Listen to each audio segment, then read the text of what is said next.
Bom dia, no ano de Geografia, vamos para a aula 2 da Europa. Então nós vamos estudar aqui o clima e a vegetação da Europa. Então eu fiz um esboço aqui, é uma aula mais curta, tem algumas regrinhas, é um pouco mais fácil de compreender.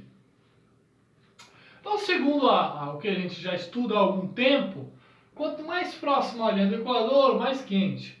Quanto mais próximo ao Polo Norte, mais frio. Por que só o Polo Norte que eu estou falando? Porque nós estamos falando especificamente de uma área pequena do nosso planeta, que é o continente europeu, né? Ela fica totalmente na porção norte do planeta e na porção leste, não é? Então, só uma pequena parte fica ao oeste, mas grande parte nessa pequena porção de terra aqui. Então, você tem uma variação pequena de temperatura, tá? Em alguns elementos climáticos que fogem à regra. Então, a regra é a seguinte: a Europa tem uma temperatura temperada em geral, tem uma temperatura intermediária e temperada. Como assim? Não é quente, não é tropical igual ao Brasil. O Brasil é tropical, né? Temperaturas altas, 40 graus, 30 graus.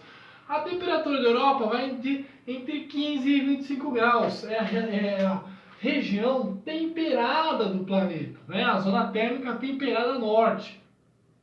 Só que esse temperado tem algumas características, algumas especificidades.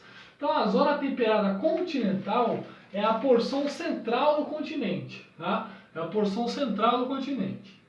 A temperada oceânica são os países que são temperados, temperatura intermediária, porém estão próximos ao oceano. Nós temos a porção temperada que tem influência do mar Mediterrâneo, então tem uma temperatura mediterrânea. Por quê? O aquecimento do deserto do Saara e as altas temperaturas no mar Mediterrâneo causa esse aumento de temperatura.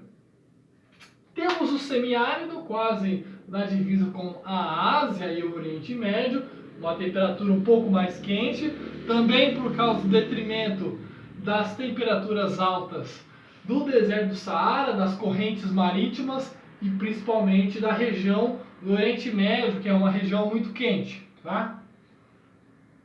E temos os locais, obviamente, que independentemente do continente, tem uma temperatura mais baixa, locais de frio de montanha, locais que têm grandes altitudes, então você vai ter maiores temperaturas. Como nós já aprendemos, o clima e a vegetação, um é o espelho do outro. Então a vegetação ela vai seguir mais ou menos essa característica que eu fiz na temperatura. Então a vegetação, nós temos o que? Uma vegetação intermediária, floresta temperada, baseado em coníferas, cones, né? Aqueles cones de Natal, aqueles cones que vocês veem as árvores de natais de verdade, né? Dos filmes americanos. Então aquela floresta em forma de cones e largas, altas, são chamadas florestas de coníferas, tá? Então é a vegetação típica da Europa.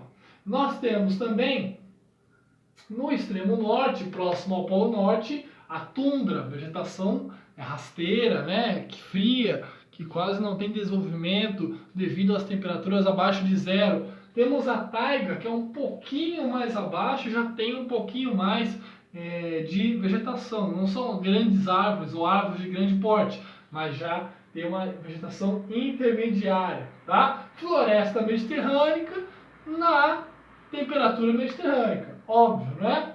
E o restante acompanha. Então nós temos a estepe também, que sofre influência do semiárido. Então o clima e a vegetação estão interligadas. Onde você tem uma floresta temperada, você tem uma vegetação, obviamente, intermediária. Onde você tem uma tundra e uma taiga, você tem uma vegetação, um clima frio.